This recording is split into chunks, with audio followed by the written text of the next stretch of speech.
Welcome.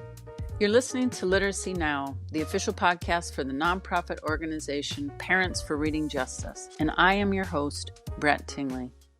Literacy is opportunity. It's the foundation for learning, belonging, and becoming. That's why I'm grateful for mission-aligned partners like our sponsor, Reading Horizons. For over 40 years, they have been committed to eradicating illiteracy by equipping educators to reach every learner.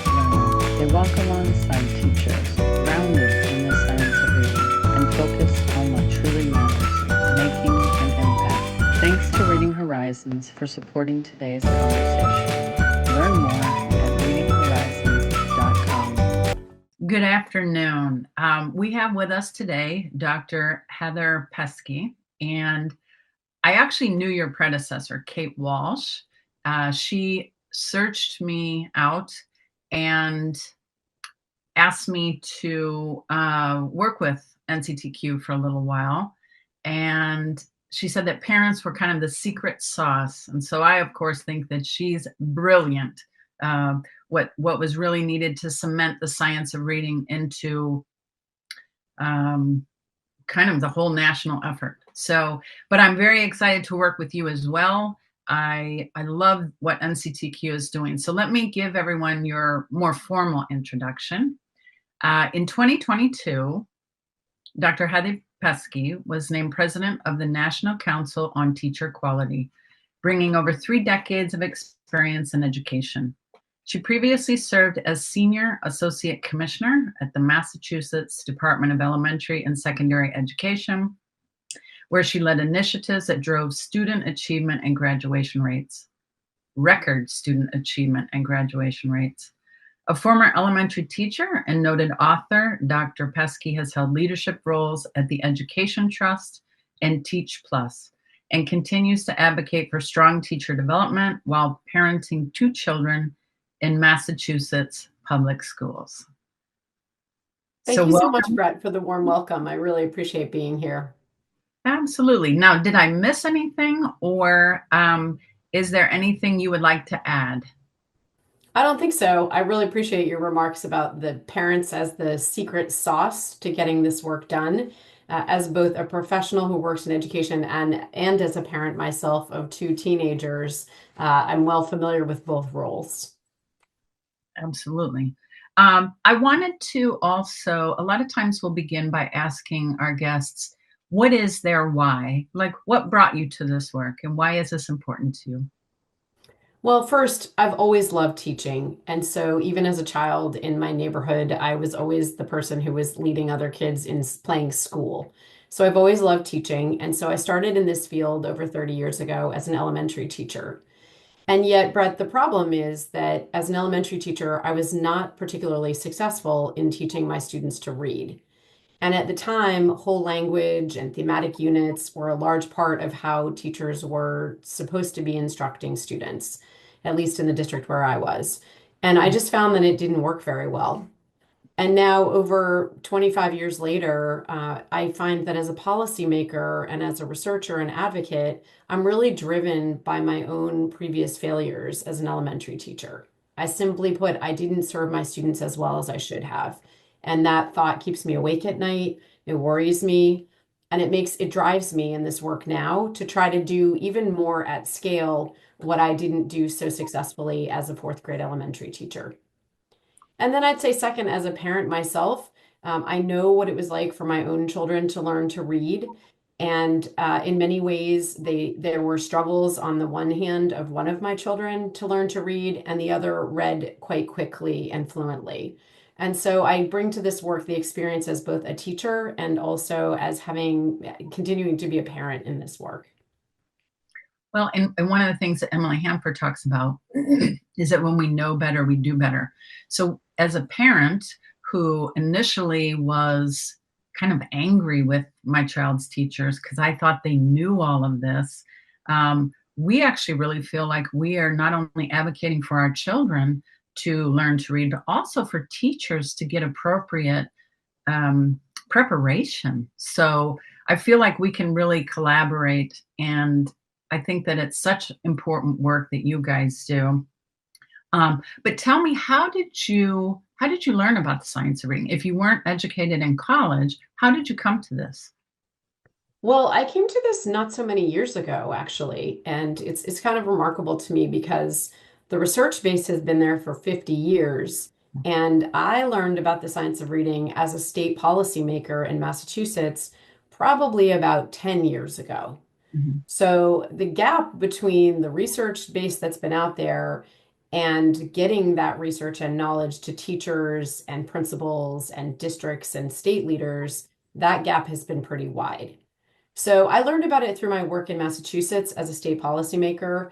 Really learned about it from other literacy experts and learned from other states who were doing the work. And I was saying, what are you all doing that's seeing some progress and gains for students that we're not seeing here in Massachusetts? Well, and it is funny to me because I am totally outside of the education. Now I'm in the education universe, but I was, and so like the National Reading Panel was 25, a quarter of a century ago. And so, as a Massachusetts policymaker, you were not aware of it at all. It was not even on your radar. It was on my radar, but we weren't focused enough on the recommendations of the reading panel. And I think we just weren't connected enough to the specifics of the literacy research, Mhm. and particularly the more recent research using brain imaging technology, which I think really helped convince people. I mean, you know much more about this even than I do, Brett. But I think there's been a really nice confluence of the research made more accessible to practitioners and policymakers, and then just a deepening of investment and interest on the part of policymakers. And that's what we're trying to produce more of here at NCTQ. Well, and like I said, what I love about what you do is you provide the information that helps parents and other stakeholders really drive behavior. So let's get into that in a minute. But I want you to just briefly, since you've been an educator, talk about why students need well-prepared teachers who understand the science behind how children learn to read. Why is that so important? Well, Brett, when it comes to schools and it comes to student learning, we know from the research what parents and families know intuitively. And that is that the biggest factor in determining whether a child will succeed and have opportunities in life depends on the teacher to whom they're assigned. So I'll say that again. The biggest in-school factor to determining whether children soar or whether they sink is the teacher to whom they're assigned. And so this work at NCTQ, we're driven by that mission. We're a 25-year-old organization. We're really focused on trying to ensure that every student in our nation has access to a teacher who is well prepared and effective. And the second part of the mission is that every teacher has the opportunity to be supported to be effective. As you were saying a few minutes ago, teachers go into this work because they want to be successful with students. And so we need to equip them with the knowledge and the teaching skill and the curriculum materials, and certainly with the preparation to be effective from the day they step into those classrooms. Well, and I can only imagine it's probably second only to the frustration that the child and the family feel when they are, not learning to read. And then because the teacher is so frustrated when they've only been trained in whole language or balanced literacy. So it's very frustrating for them as well. And the really horrible thing is if the teacher's doing everything they think they should do, they begin to blame the child and the family. And so the child's not trying hard enough, and the family didn't read to the child enough, which creates this extra trauma um, that is something else that we're going to need to kind of talk about. But as the science of reading really gets in place, and again, I think that parents are kind of the last element, since that's where the kids are really sitting at their desks. But I think you're working on really the root of the problem. I think if colleges of education, teacher prep programs, were keeping up with the science, um, I think we could all kind of relax and take up some other hobby. Well, what is your opinion on why did colleges of education, why haven't they been keeping up with science? And why are we having to pass all this legislation to make them do it? What do you have any thoughts? Well, let me first set the stage a little bit more for people who are listening. So, I think most folks know that before teachers can be licensed, most of them go into teacher preparation programs. And one of the things that we do at NCTQ is we set standards and we review teacher preparation programs across the nation against those standards. And what we have found in our most recent review is that most teacher prep programs are not giving teachers the tools that they want and need to teach reading effectively. We know that thousands of teachers are entering classrooms every year without the skills based on the research base of what we call the science of reading. When NCTQ reviewed programs using this widely agreed upon criteria, we found that only about a quarter of teacher prep programs, and that's 28% of the programs we reviewed, only about a quarter adequately addressed all 5 core components of the science of reading. And equally concerning, perhaps more concerning, is that another quarter, 22% of the ed prep programs that we reviewed, do not adequately address any of the 5 core components of the science of reading. So we have a real problem here because teachers, prospective teachers, future teachers go into teacher preparation programs to spend time and a lot of money thinking that by the time they get out, they'll be ready to go and make positive impact with kids. Mhm. And yet, what we know from our research and from our reviews is that not enough teacher prep programs across the country are aligning the teacher prep program with the research base, with the science. Where is that science being done if it's not being done in the colleges of education? What science are they um, oblivious to in a way? I mean, like half of them almost. Hmm. It's true. Well, some of the things that we saw were that when we looked at the teacher prep programs, we saw, for example, that they were neglecting to teach future teachers about the importance of phonics and teaching phonics in an explicit, systematic way. They weren't spending enough time really giving opportunities to future teachers to practice teaching these 5 core components. So nearly 1/3 of programs didn't provide any practice opportunities connected to the 5 core components of reading. So they didn't give them a chance to practice with a 4 or 5-year-old how you would teach the sounds that letters make, despite widespread agreement from the field that this is really important to practice. And Brett, we found that 69% of programs spend fewer than 2 instructional hours in the courses on how to teach reading to multilingual learners, even though we know these are the fastest growing population of students across our nation. And further, and probably very close to the work that you've done, is that 57% of programs spend fewer than 2 instructional hours on how to teach reading to struggling readers, including students with dyslexia. So the programs just aren't focusing enough time and enough time to practice on the research base, on the science of reading, on the 5 core components that teachers need to know before they enter classrooms.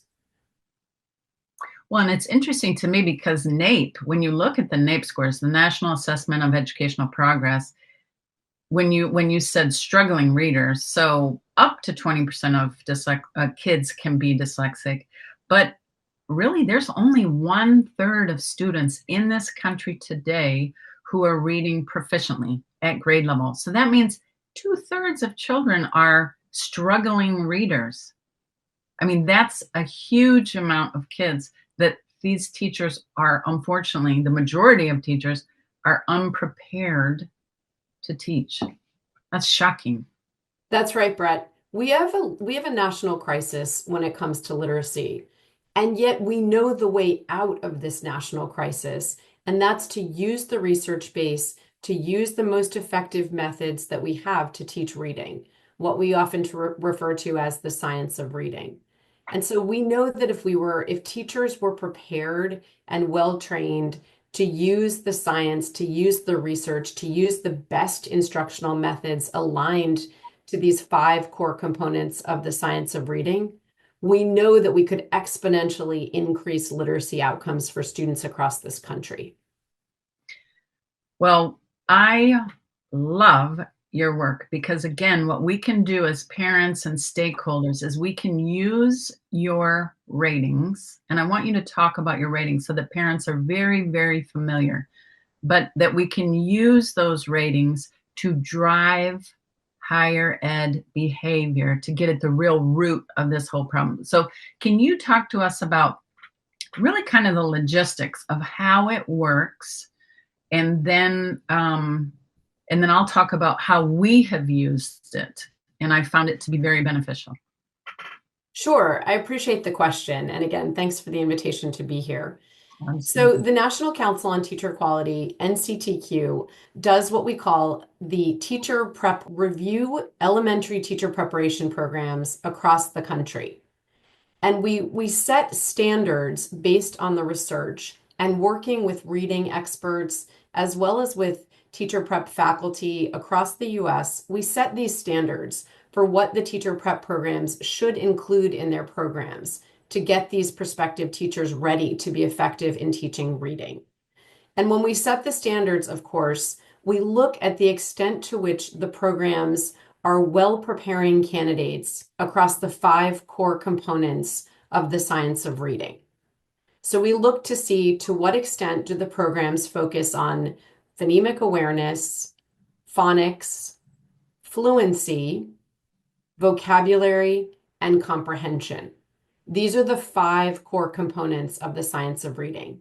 And all 5 need to be taught to future teachers so that they're ready to teach those 5 skills and those 5 different ways of learning to read to their students.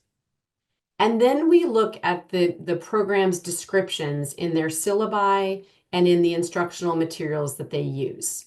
So we analyze 4 different parts of the programs. We look first at the instructional hours. So that's the course time that they dedicate to teaching these core components of the science of reading. And this includes actual class time. Mhm. We also look second at the background materials that are used in the courses, things like textbooks, articles, videos, or other materials that are required by the course and required for students to read or to review. The third thing we look at is what we call objective measures of knowledge. So this includes things like tests, quizzes, written graded assignments. These are the things that are given to the future teachers to determine to the extent of their knowledge. And then finally, we look at something we call practice and application. And this is the extent to which programs are giving future teachers the opportunity to practice, either in a real or in a simulated classroom setting, to really practice implementing these 5 core components of the science of reading. So we look at all of those things, and then we also look at 3 specific areas to see if these future teachers are being prepared to support a range of learners. So the 3 areas we look at, Brett, are whether the teachers are learning to support struggling readers, including students with dyslexia or students with word reading difficulties or language comprehension difficulties. The second group of students we look at to see if they're being prepared to teach this group of students is multilingual learners or English language learners, students in the process of learning the English language who have a first language other than English. And the third area, which has a relatively new research base in comparison to the science of reading, is we look at students who speak language varieties other than mainstream English. So we look, for example, at the extent to which future teachers are being prepared to teach students who might speak things like Appalachian English or kind of varieties of English other than mainstream English. So we look across all those different dimensions, and then we produce a set of ratings as well as a lot of feedback for the programs on the extent to which they're well preparing their future teachers to walk into classrooms and be effective with students in implementing the so-called science of reading, or the best research we have on how to be effective. And so for each of the programs across all of the states, we produce a report where we share with the programs how well or not so well they're preparing their future teachers to teach reading aligned with the best science. And so if you're talking about parents or how you can, given the listeners of the podcast, you can go to our website, nctq.org, and you can look up your state. And within your state, you can look at the report for each of the preparation programs that we've reviewed across your state. And so, Brett, we can talk more about Ohio and the programs in Ohio. I know that, of course, that's where you're situated, and we've reviewed those programs there. But again, if you're a parent or a family member and you're interested in knowing about teacher preparation in your state or in another state, you can go to NCTQ's website, nctq.org, and you can look up the ratings for the teacher preparation programs that we've reviewed in your state to see how well they're doing when it comes to the science of reading and preparing future teachers. And the ratings are A being great down to F? That's Or right. We review them on a traditional grade scale from A plus actually all the way to F. okay. And I, of course, think that the the rating criteria should perhaps be tightened a little, because some of the schools in Ohio, I think, are more highly rated than they should be. So do you modify the rankings every year? Do you tighten them, expecting that colleges are going to be upping their game a little, or? Yes, it's a great question about the ratings and the criteria for ratings.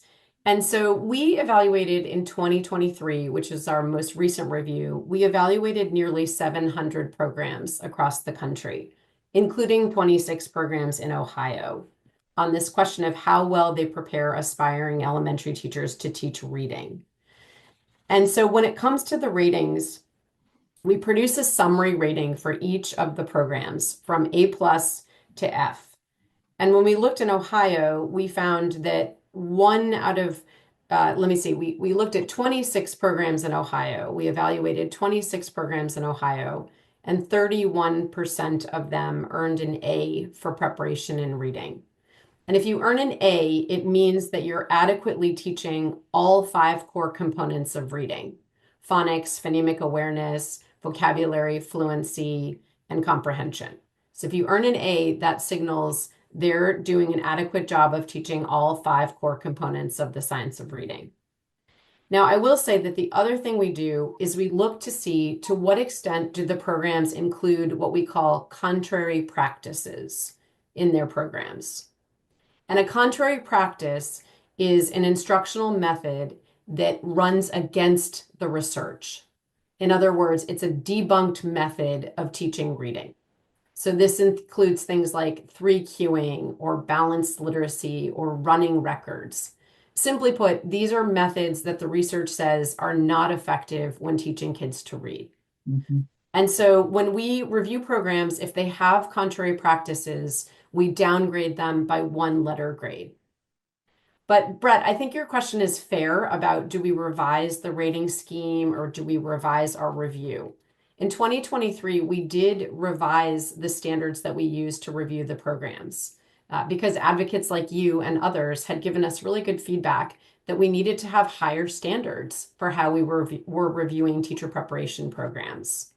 And I will be very frank on your podcast in saying that one area of critique that came from Brett and came from others, and I think it's quite fair, is that for some preparation programs, they felt that, or you felt that we gave the preparation programs grades that were too high.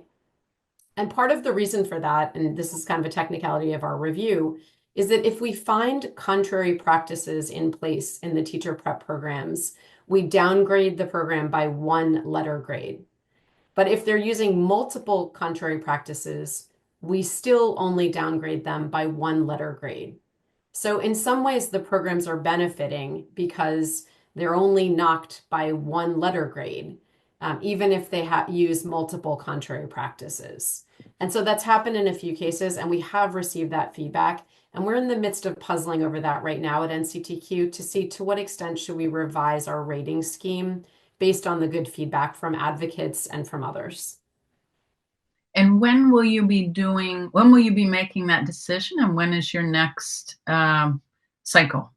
Our next review comes out, we'll publish our next teacher prep review in 2026. We just began, I want to say about a month ago, maybe 3 weeks ago, we just began reaching out to programs across the country to invite them and to ask them to submit to us their materials that we will review. And we're working with state departments of education as well to let them know that we're just beginning, we're just launching this next cycle of reviews. And so we're asking the state departments of education to also ask the programs to submit the materials to us. And one thing we found is that even in recent years, more programs have submitted materials to us voluntarily and willingly. It used to be that we had to submit a lot of what we call open records requests, which is where we would go to the programs and using a legal process, we would sort of demand that they turn over their syllabi and course materials so that we could review them. But more and more programs are actually expressing a willingness and an interest in being reviewed. And Yeah, I'll because just add one other thing, and that is that even though we publish our review every 3 years, if programs make changes and they want reviewed in between, we have changed our process so that programs can come to us in the interim and we'll do a review because we want to give them credit and incentive for transforming their program. well, that's interesting because especially in Ohio, where we have been pushing very, very hard, the governor's on board, the Department of Higher Ed, the Department of Educational Workforce, everybody's science of reading. And we have 50 colleges of education. So it's a little interesting to me that only 26, so only half of them have replied. And of that, a third, so about 8, are adequate. So we've got a long way to go. But That's right. That's right. You have in Ohio, we reviewed 26 of your programs. You said about 50. We found 8 programs in Ohio had A's or A pluses, whereas in contrast, 12 programs had D's or F's. And these were of the 26 we looked at. So we would love to review even more programs. One of the areas where sometimes we struggle to get the materials and the curriculum and the syllabi is from programs that are private. Those private universities and private colleges are not subject to open records laws because they operate outside of that. well, now that's one way that parents can be very helpful because they everybody or many people go to college, and so they can call and make requests of their alma mater, or people send their kid to college, and as the paying that college to educate their children, they can request they do that. So what I might ask you to do is make sure that you get to me, and then I will get out through my network to parents, these when these go out. And I would even be grateful for a list of those who are not responding, and we can help. That's a terrific offer, and I really appreciate it, Brett. And I think we certainly can work with you and other families and parent advocates to say, here's a list of the programs we invited to submit materials to us, and we haven't heard from them, or we Yeah. have heard from them and they've said no. Because really, I think these programs are charging their teacher candidates a lot of money, especially if it's a private program. I mean, I have a child who's a senior in high school, and this is a very real situation for us and for a lot of parents across our nation. We are paying a lot of money for our kids to attend higher education.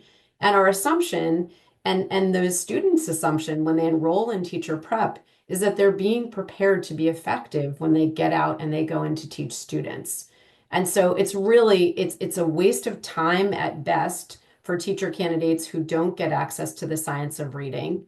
And certainly it's a waste of students' time if they have these teachers who just completed teacher prep programs who have not learned how to teach reading aligned to our best science. So it's just a travesty. It's a waste of time, it's a big waste of money, and certainly it's really ineffective for students when those teachers walk into their classrooms. And it's even worse than that because the districts that hire those candidates, they have to actually untrain and then retrain. There's a huge amount of money that goes into professional development at the district level that is completely unnecessary. And we've actually been working, I'm doing like little pilots, like I'm very embedded in my own district, but we've also brought a few districts together, and it's kind of an unusual, where the districts don't really think about it. My background is engineering and business, so this is how things work. If you have a product that you are receiving and it's defective, then you go back and you say, let's try to work on this. If you can fix these things, we'll continue to buy that product. Somehow it's out of the district's, they don't think about it. So if I go in and I encourage them to give customer feedback to the biggest, college that's feeding our teachers and say, tell them what you need, find out what they're teaching, ask, and that's a bit of a carrot. You can also have a stick and you can say, you know what, we're not going to hire from you at the same levels that we have in the past if we have other options. We're actually not going to let your student teachers come into our classrooms because they don't know the science of reading. And in Ohio, the science of reading has been passed. Everybody has to do the science of reading. There are tangible levers that parents can help move, that help districts and that help teacher prep, so that all the way down the food chain we're doing something positive. You guys are my jam. I like I said, what you're doing is you're providing the information that we can then take and either raise awareness to drive behavior with the general public or with the state chiefs or with the districts, but it gives you something to leverage. One of the things I did want to mention, and this is really exciting. So we have used your data in Ohio, but we also got passed in the legislation. We're actually doing an audit of all 50 colleges of ed in Ohio. So I think there'll be a lot more people responding to you the next time. And I was lucky enough we had an event and I met Mike Duffy, who runs the Department of Higher Ed. And in one of our conversations, I was saying the really important thing is going to be who does this audit, because it's on the ground. They talk to Yes. professors, students, they're on the ground looking at these things. And I said the important thing is going to be who does that audit, because there's a lot of balanced literacy in Ohio, as you know. And so I said, well, find us some people. So I searched my network and was able to put Sharon Vaughn at the Meadows Center at UT Austin in touch, and they applied and they got the grant. So we are so excited that they're on this. And they're actually doing all the interviews right now, and they'll put together their report by the end of the year. And the Department of Higher Ed has said that they're going to look at all these ratings and grades or whatever, and they've got about a year to get in line. But that if they do not, they will not accredit these colleges of education. So it's magnificent. And your work was kind of the beginning of that. And we've taken it and done it just one level further. And what I'm hoping is that Dr. Vaughn's work, that they're keeping track of it and they're figuring out, or they're documenting it so that it can be replicated in other states. Because That's right, Brett. That's right. It's hugely exciting. And I would say it was such a good partnership where NCTQ provided the data on the teacher preparation programs and our teacher prep review. And then you, Brett, as a literacy warrior, along with many of the listeners who are out there, as well as other families and parents across the nation, lifted up those findings and took it one step further in advocacy to demand that state law includes provisions to review, or as you said, to audit the teacher prep programs in Ohio. And one of the interesting things we found at NCTQ is that when state law includes requirements that the state set standards for teacher prep programs aligned with the science of reading, and then when the state actually reviews the programs against those strong standards, we see that the programs exponentially improve. So one example of that is Colorado, where in 2020, before 2020, when we had reviewed Colorado's programs, the teacher prep programs in Colorado were kind of like middle of the pack. And then they set standards and were really clear with their teacher prep programs that they needed to meet those standards. And you said just a few minutes ago, Brett, that in Ohio, if the prep programs don't meet the standards, if they're not rated highly, they will not be accredited. And what that means for listeners is that the teacher prep programs won't be allowed to have their candidates receive licenses, teacher licenses in the state. So if you're not accredited in most states, you're not allowed to give out licenses to the teachers who complete your programs, which obviously is a huge problem because why would you go through a program that's not accredited? You wouldn't be licensed, you wouldn't be able to enter a district. So we've seen really huge movement on the part of a number of states.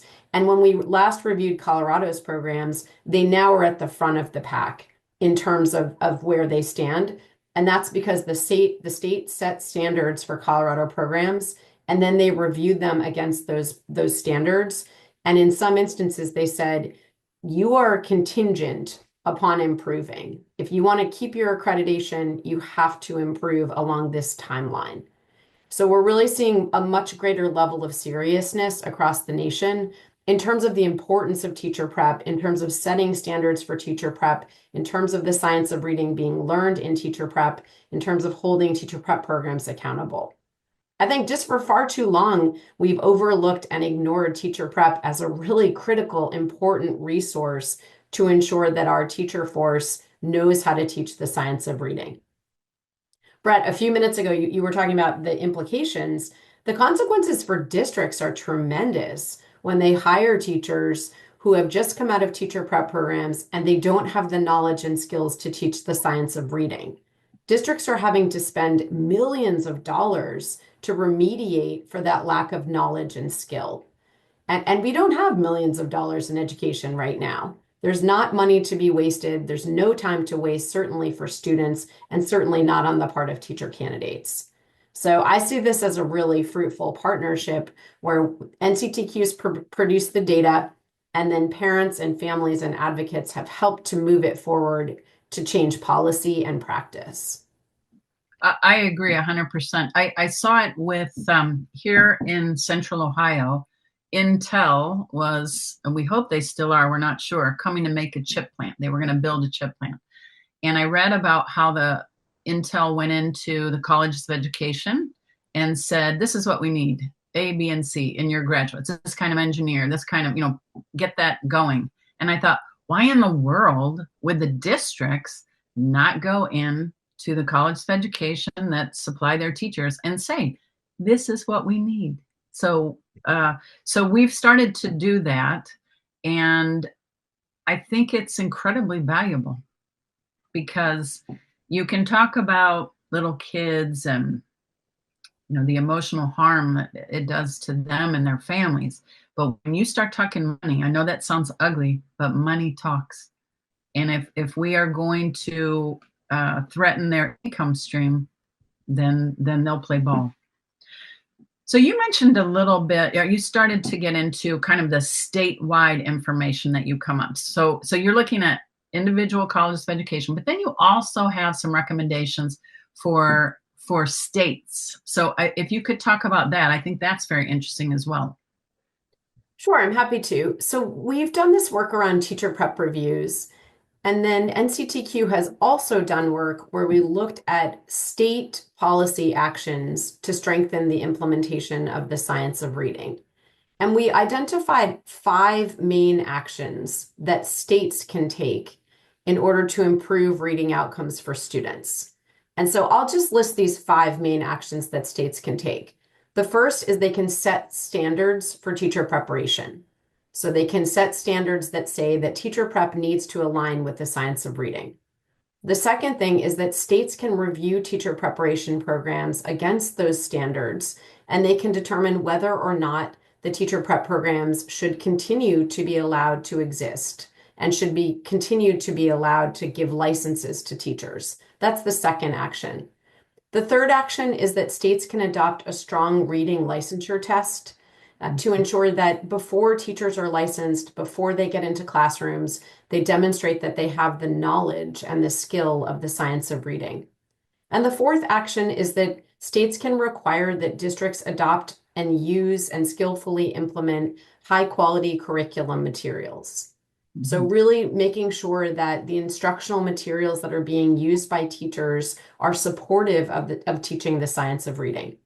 And finally, the fifth action is that states can support the professional learning for teachers, professional learning that aligns with the science of reading, and professional learning that helps them to well and strongly implement those high quality curriculum materials.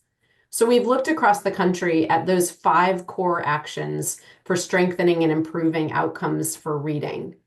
And then we've produced these, we call them state profiles, where we've looked at each of those 5 core actions and we've determined to what extent each state is enacting those 5 policy actions to strengthen implementation of the science of reading. So if listeners are curious to know about your own state or how your own state does, you're welcome to look at the state profiles on our website to check out the state of the states when it comes to reading and implementing the science of reading in your state. One quick thing I wanted to add to your number 3. This is interesting to me in Ohio because we wanted to tighten or increase the level of education that our teacher prep programs were providing. And so I checked with you all, and you were great to kind of help us think through this. And our state actually has a great, I think we have the foundations of reading. So we have a good test, but our score was too low. And we weren't looking at the first time pass rate, which I thought was really interesting because what you're saying by looking at the first time pass rate, when a candidate comes out of school or they're about to graduate from a college of education and they take the foundations of reading test, if they pass it the first time, it's reflective of what they learned in college. If they have to take it over and over and over, then they're having to teach themselves the things that they should have gotten while they were in college. And so we now in Ohio, I think they're putting together a dashboard, the Department of Higher Ed, and it will include that first time pass rate. Now we just have to get the cut score a little bit higher. But you guys were great to work with in figuring out, how do we have a good test, but our prep programs, it's not reflective of what they're teaching. So thank you. That's right, Brett. We really are advocating for 3 things when it comes to strong elementary reading licensure tests. The first is that the state needs to adopt a strong reading elementary licensure test as sort of a guardrail to make sure that new teachers know the science of reading. The second thing we're saying that they need to do is to require that all elementary teacher candidates have to pass this reading licensure test. And that may sound silly or simple, but there are a lot of loopholes in a lot of states that allow teachers to come into teaching without having passed that reading licensure test. And the third thing that you were just describing is we're advocating and recommending that states publish the reading licensure pass rate data. And particularly that they create these dashboards that show how each teacher prep program's candidates did the first time they took the test, as well as ultimately their best attempt when they finally passed it. Because if you see that in a particular teacher prep program, a lot of candidates are taking the test again and again, and the first time pass rates are very low, then that signals that the prep program itself is not well preparing candidates to pass that test. And so they really need to strengthen their program. And kind of surprisingly, one of the things that we found is, and we wrote this report we call False Assurances, where we looked at states' licensure tests in reading. And so, Brett, across the nation, we found that only right now about 20 states require a strong standalone reading licensure test. And I was kind of surprised by that because I think, again, if you're not requiring a strong test, it begs the question of what's the point? Why require that your elementary teacher candidates take a test that's not aligned to the science of reading? It's not a good use of their time, and certainly you can't really use it as an additional lever to support teacher prep programs to align their programs to the science of reading if the test that their candidates are going to take isn't also aligned. So again, if you want to check out your state and you want to see how we rated your reading licensure test, you can look on our website. And again, we've written this report called False Assurances, where we really describe for each state whether or not they have a strong reading licensure test. Let me, what you're talking about now is making me think about, teacher shortages. I mean, the reality of the situation is there are a lot of people that just need people in the classroom with those kids. What are your thoughts on that? What do we? It's a good and fair question. And as a former state policymaker, I'm also a pragmatist. So I know that across our nation, we do have shortages. And yet I'm pretty cautious about describing the shortages because I think a lot of times there's been a little bit of like chicken little, like the sky is falling. We don't have shortages in all of our subjects, and we don't have shortages in all the regions of the country. Very simply put, we have shortages in specific subject areas, and most of those are high school STEM subjects. And also for students, we have shortages for students with disabilities, and we have shortages of teachers of English learners. Mhm. In most states, we don't have an elementary teacher shortage. Mhm. Now, that being said, we do have shortages in some regions of some states. Our rural regions tend to struggle more when it comes to attracting, recruiting, supporting, and retaining teachers. And also our schools that serve higher percentages of students who are coming from high poverty backgrounds. So the teacher shortage is very specific. It's very regionally different and varied, and we need to treat it as such. And furthermore, we know that when we allow people who are not prepared to get into classrooms, they go in and then they're not successful and then they leave. So if we allow all these loopholes for people to get into classrooms and they haven't been prepared, then we're sort of just like making the revolving door go even faster. We're perpetuating the shortages and the vacancies. So certainly, I know that in some places there are struggles to hire teachers, and we've written a lot about this in a report we call Reimagining Teaching, about the importance of thinking through the roles of teachers and trying to be more attractive in how we support and retain our teachers. But certainly, if we let them go into classrooms and they don't know how to teach kids to read, and they don't know how to teach kids to read aligned to the science of reading, then we're just going to perpetuate ineffective teachers and we're going to make shortages worse. So I really think that like these questions go hand in hand about the science of reading and about what our teaching workforce looks like. But we really need to make sure that we are well preparing candidates. And if we're not, and there are places where you have to bring in candidates who aren't prepared because there simply is not another option, then we have to be very strategic about what we do before they get into classrooms and then as they're in classrooms in terms of making sure that we quickly accelerate the teacher's knowledge in the science of reading and support them, either with effective mentors, with reading coaches, or certainly with instructional materials that are aligned to the science of reading so they can use those instructional materials and teach reading well. Well, and it seems even more critical now that they're prepared because we are working like crazy to let parents know that the science of reading exists. Pretty much every kid can learn to read. And so if teachers are not getting this preparation, it will be even more frustrating for them. So we're fighting for teachers too.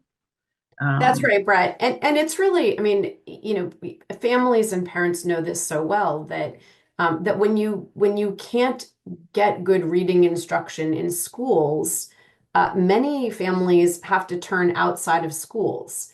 And the families that can do that are the families that can afford to do that. And so we're also just perpetuating consequences for our states and our nations that will not be good for us economically, that will not be good for our innovation when only 1/3 of our kids know how to read. And well, I wanted to share a story, Brett, of a story about parents, since that's many of your listeners are parents. One thing I wanted to emphasize is that there's a story of a parent group in Nashville, Tennessee. They call themselves Nashville Propel, and you may have even had them on this podcast in the we're past. interviewing her next week or the following. Oh, that's terrific. So Yeah. Sonia Thomas is the founder of Nashville Propel. Propel stands for Parents Requiring Our Public Education System to Lead. Propel. And one of the exciting things that they just did is they recently advanced legislation that just passed. It's waiting for the governor in Tennessee to sign it. And this legislation demands that report cards include whether or not a child is reading on grade level, in addition to letter grades. And so here's where parents are really pushing for transparency and promoting accuracy so that families have the information they need on the report card. So the report card would say, is my child reading on grade level or not? So that we're not just like waiting for kids to fail, or parents aren't waiting until seventh grade and then finding out that their child doesn't know how to read on grade level. And so I'm so glad you're going to have Nashville Propel coming on the podcast. I won't say much more. It is certainly their work, but I just use that as an example of a place where parents are demanding more transparency around the data so that parents and families know whether or not their child is being taught to read. Well, and there have been those recent lawsuits where children have graduated from high school and read at, like a third or fourth grade level. It's it really boggles the mind when you dig into this. And why wouldn't we need to know if our kids are reading on grade level? How in the world are we not? Is that not available? But I see it. Even when you look at the NAEP scores, when you go to an individual state, oftentimes they will have different scores. So you've got like proficient, basic, below basic, and many states will have below basic, basic, and then almost proficient, and barely proficient, and proficient, and really proficient, and super proficient. So it looks like 2/3 of the kids are proficient, when in fact that's not the case. So there's a lot of grade inflation. I know the Heckinger report had an amazing study that they did about parents' perceptions of how their children were doing and how their children were actually doing. And they are very far off. So, and I love what Sonia is doing. And we'll get even more about that legislation and raise that up for, I would love to have that in Ohio. I think we should do that. So as we kind of start to wind down, we've talked about parents can use your information to take in their districts, to talk to colleges of education, give them feedback about what they need. They can make sure that the teacher prep programs are responding to your surveys. They cannot send their own children to colleges of education who aren't following the science.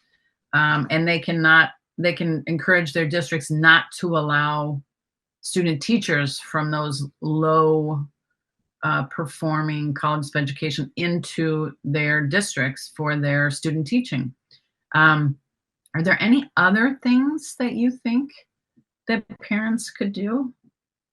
Yes, Brett. So I think in addition to the things that you listed, and this, I know you all have advocated for this, is I would also mention the importance of screeners, of reading screeners.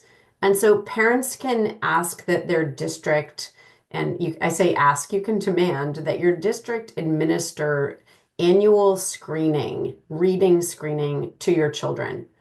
And this, in many states now, there's legislation that requires that dyslexia screeners are in place when your child enters kindergarten. And that's to ensure that they get, if they are a child who has dyslexia, that they're then given additional support to learn to read. So they don't have to wait several years before realizing later in elementary school that they have dyslexia. So I would just say the importance of advocating for screeners, both dyslexia screeners and then annual reading screeners, just to see if your child is on grade level. And if they're not, these screeners indicate areas where the child might need additional support, as well as progress that the child is making.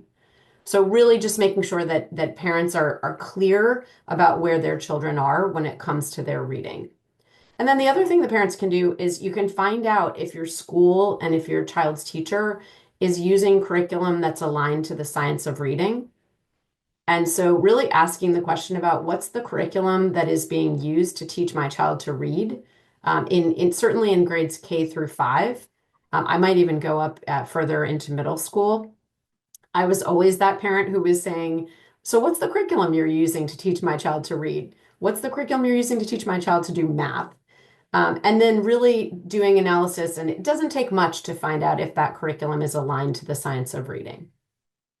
Well, there is some controversy though. A lot of people relied on ed reports for a long time, and that has come back to bite them in the butt. So, what are you in Ohio? We have a list of curriculum that you can use. In our district, for the first time, I don't even know when they had it before, but we will have a core curriculum, a tier one core curriculum for all of our kids to learn to read. And it's an extremely important component. And it's something that our parent group, our district level parent group, UA Kid, has fought for like 12 years, so like a decade. But Wow. it is now every district in the state is having to select one off that list. And we are tightening that list. You know, those lists are kind of tricky, but we're developing a mechanism to tighten those lists and keep them really good. And so I think from here on out, it's going to benefit more and more kids. So, but it is a process. It takes being relentless and persistent. And Emily Hampford said something in one of her recent interviews where they were interviewing a mom, and she said, you know, it might not help my kid, but I want Mm. to have grandkids one day. So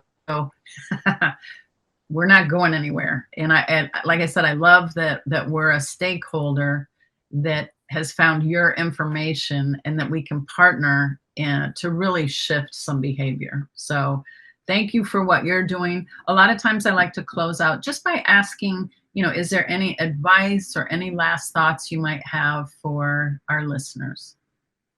Yes, I think the advice I would have is to stay optimistic and keep going. Because sometimes in this work of trying to transform our nation to teach aligned to the best research that we have, sometimes the progress is slow and the steps that we have to measure our work can be kind of small. And yet, as a former state policymaker, now as the leader of NCTQ, I know that we've seen progress. I mean, we didn't used to be talking about the science of reading.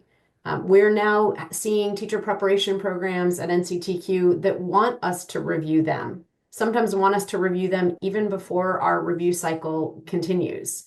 And we're delighted to do that and happy to do that.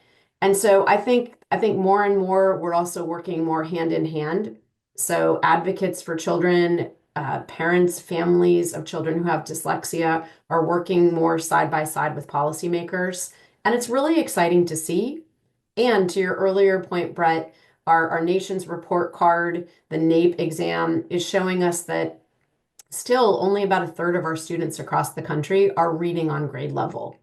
So don't give up hope. and keep working. And let's do this together because we have a long way to go and we know what to do. So I'm optimistic. I'm continuing to put my head down and do the work. And I'm doing it in partnership with great folks like Brett and with other advocates across the country. And that's where it's exciting and there's good work to be done. But just don't give up. And that is so true. Some days I just think, my gosh, I had to take up pickleball or something. No, Brett, we need you in this fight. Don't take Oh up my pickleball. gosh. But then we do have these successes every once in a while. And I was talking to somebody and they were saying, like, oh, this is terrible. We're never going to get anything done. And I said, it's really incredibly invigorating because I have seen in our district, we flipped our district to the science of reading 10 years ago. We grassroots organized a whole statewide coalition. Now our governor talks about the science of reading. We've got this audit of all of our colleges. Everybody has a core curriculum. We're screening for kids. If parents do organize, that's the whole key. It's hard to do it by yourself, but if you can grassroots organize and harness the power of that group, it's very powerful. So I will remain optimistic and relentless. Yes, optimism with relentlessness is a good combination, Brett. We Good. certainly and optimism with pragmatism. Yeah. We need to see results. We will see results, and we have to do this together. And certainly, there are understandably some days where we feel discouraged, but that's why we have to do this in cooperation with others, because then that's when someone else might just pick you up, help you dust yourself off, and keep going. You really, you can't do it alone. And but I'm optimistic. We've seen some changes, and indeed, we've seen a lot of changes, and there's still a lot more work to be done. And that's the whole idea of continuous improvement. Absolutely. That is something that I talk a lot with our district administration about. There's always that kind of rub where Mm. they're doing well, but we say, great, you're doing that well, and we'd like to improve just a little bit more. And how can we help even more kids? And how can we, and if they get frustrated, it's just a function of this relationship. That is the science, the research. We can always do better. So I mean, yeah, it reminds me, Brett, like you said that I know that you were a former engineer and business person. And so if we built bridges the same way now in 2025 that we did in 1865, we would have a problem. And mhm. so I say that, and just to say that, like, we're continuing to look at the research. We need to continue to learn. The brain research is so fascinating now. Our technologies are improving so much about what we can study in terms of interventions. We didn't even talk about the promise or the peril of using artificial intelligence to help support teachers in teaching reading, to help support children to read. But there's a lot of good work to be done. And so I think of it as continuous improvement and also just continuous learning. That's why we're in this field. That it Mhm. should actually excite us that there's more opportunity to learn, more opportunity to improve, and more opportunity to get better. If we think of ourselves as teachers, then we should also think of ourselves as learners. And so, in that regard, there's a lot to be learned, there's a lot to be improved, and then there's a lot of success that we can look forward to. But this is an iterative process, and I think that's what's exciting about this work. Although Mhm. it is tiring, I know that, I understand that, but that's what's exciting too. Well, thank you so much for your work. Thank you. Thanks so much for having me today, Brett. I really appreciate it. And good luck to you, and let's keep working together. I'm looking forward to it. Absolutely. Literacy Now is a podcast designed specifically for parents in our effort to ensure every child learns to read. Parents deserve a seat at the table, and we bring their voices to the fore. We invite you to join the Parents for Reading Justice community on all of our socials, and make sure to visit our website to watch our documentary and to take our masterclass. All of our content is free of charge because every child deserves to learn to read. This episode was brought to you by parentsforreadingjustice.org, produced by Brett Tingley and Keita Mascaro.